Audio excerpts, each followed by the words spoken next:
The man I love is a rainbow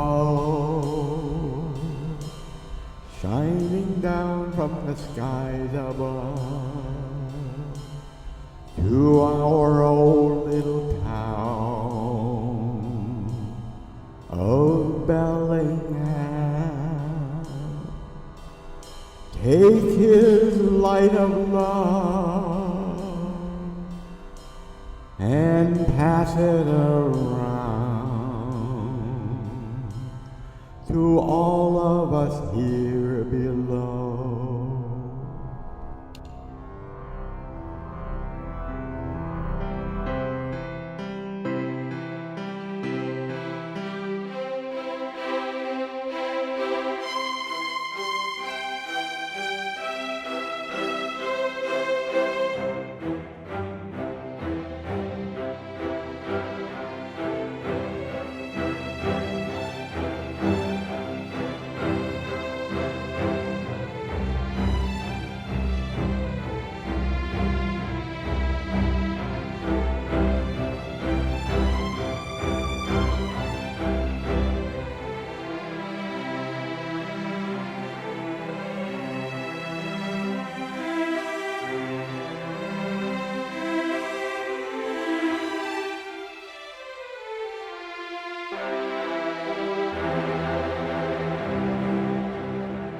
When the great wizards and wizardesses of high society gracefully shepherded me into their wonderful chambers way up high, they put their arms around my shoulders to comfort me and told me that I had been promoted from the high society of San Francisco, California, to the very high society of Bellingham, Washington, one of the highest and most formal societies in this land.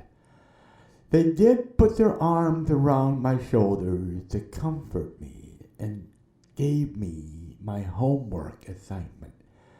They explained that the face mask that you made from the YouTube videos from a hospital from way out there will not meet the expectations of the highest societies of the galaxies, especially the high society of Bellingham, Washington. You need to make a mask that reflects you, not some hospital's quick and dirty mask that they make to protect medical personnel. The wizardess told me that the mask that I am supposed to make is not to protect me, but to protect others in this high society from whatever germs, bacteria, and viruses I might carry when I'm running around this town displaying my society clothing to the people in old little town of Bellingham. So all the mask has to do is to protect our society from me if I should cough or breathe hard while riding my bicycle around this wonderful town. What better way to construct a mask, according to the wizards, than to construct it the same way as I construct my clothing? Through this video, you will see me constructing a mask out of leftover fabric from several articles of clothing, including the one that you're seeing me wear now, as well as those that I wear when I present myself to our high society. I hope this video will inspire you to take up a hobby such as sewing. The hobby will allow you to take your imagination and let it fly free to show to others as creations that have never ever been created before, that let your light shine like that beacon that shines from 1,000 miles away, to beckon those who are lost to find themselves and to realize their full potential and set their course to a wonderful, delightful, and fulfilling destiny.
Some of you may have noticed that on several articles of my more finer clothing that I wear out in public, as well as on this mask that I am making right now, that many of the cuts are not necessarily at right angles to each other, but at a different angle, that they are slanted and not straight. There is a story and a reason behind this. Back in 1998, a gay student at the University of Wyoming was beaten severely when he left a gay bar late one night. He was left to die tied up to a fence in rural Laramie, Wyoming. The events around his death caused a lot of emotion and controversy, especially on the issues of legislation to enforce hate crimes. Feelings were very strong in Laramie and surrounding areas that there was a fear that if he were to be interred or buried in that area, his remains would not be safe.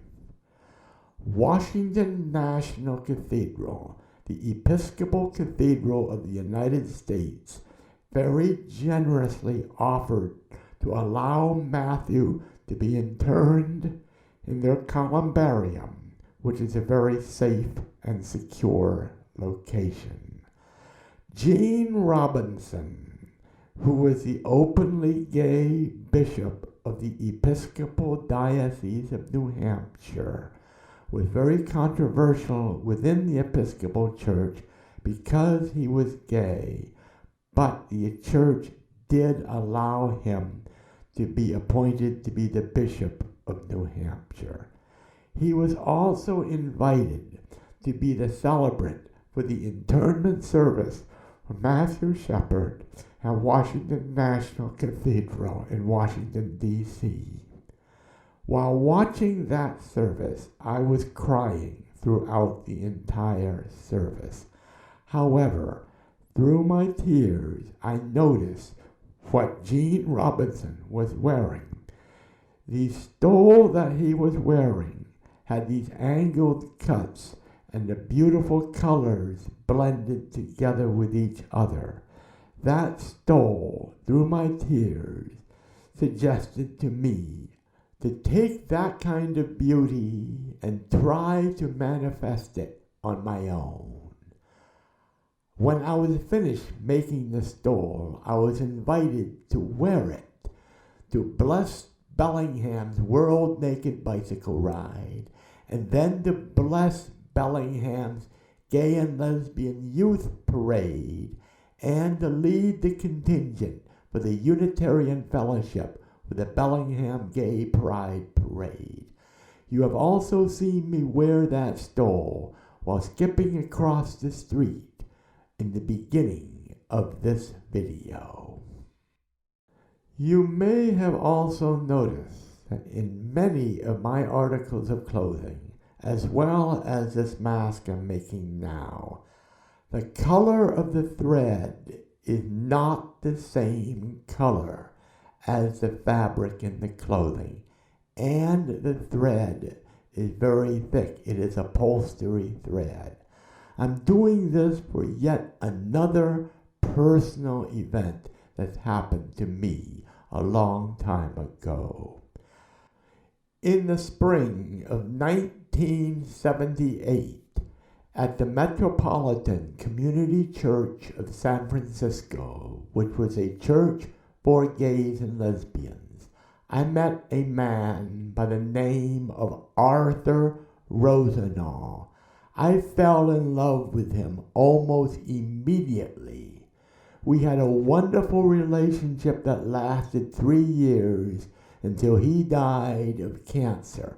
However, we both knew that he had terminal cancer right from the beginning, but we still had a wonderful, really delightful relationship. The time between the spring of 1978 and the early months of 1982 were perhaps the most emotionally exciting time of my life.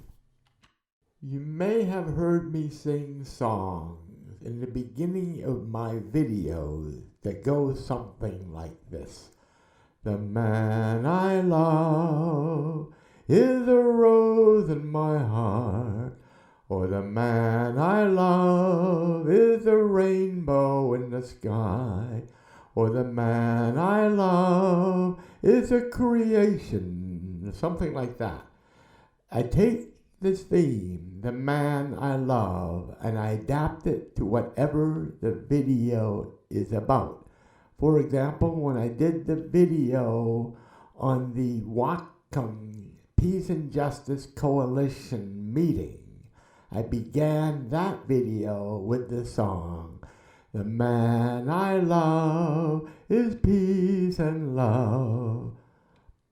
Arthur had this style of clothing that he loved.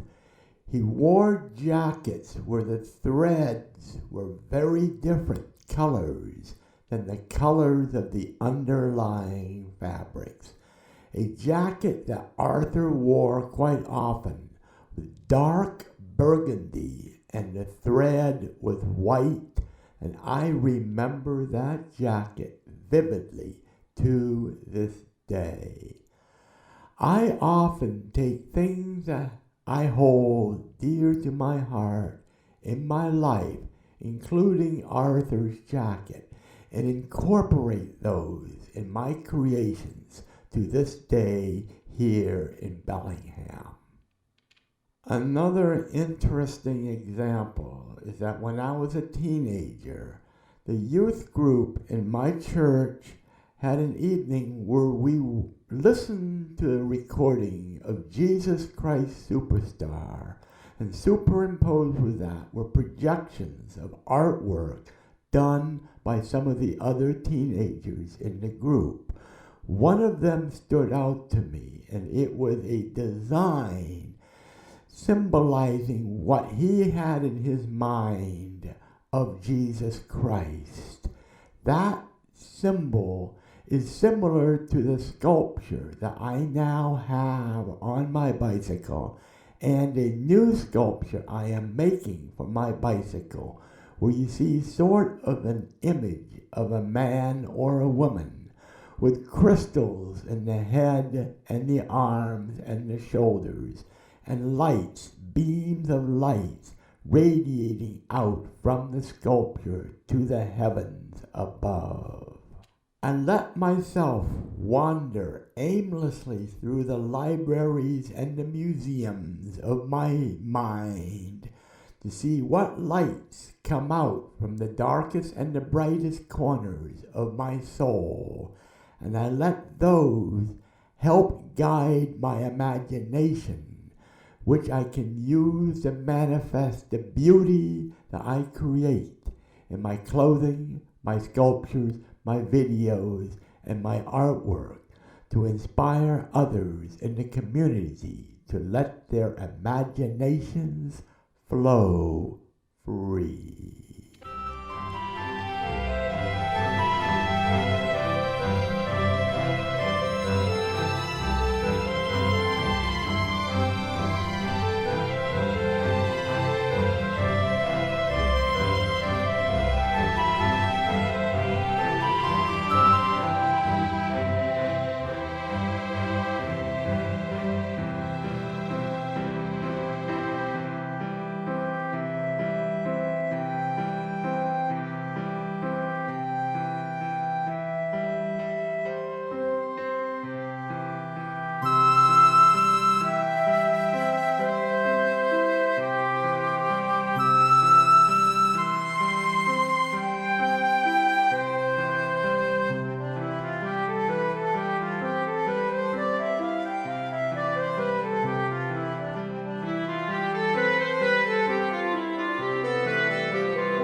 Take this rainbow from my heart. Take this light of love and pass it around. Share it with everyone in the galaxy. For it is this light that creates the beacon to summon those who are lost and wandering, to welcome you all to this home.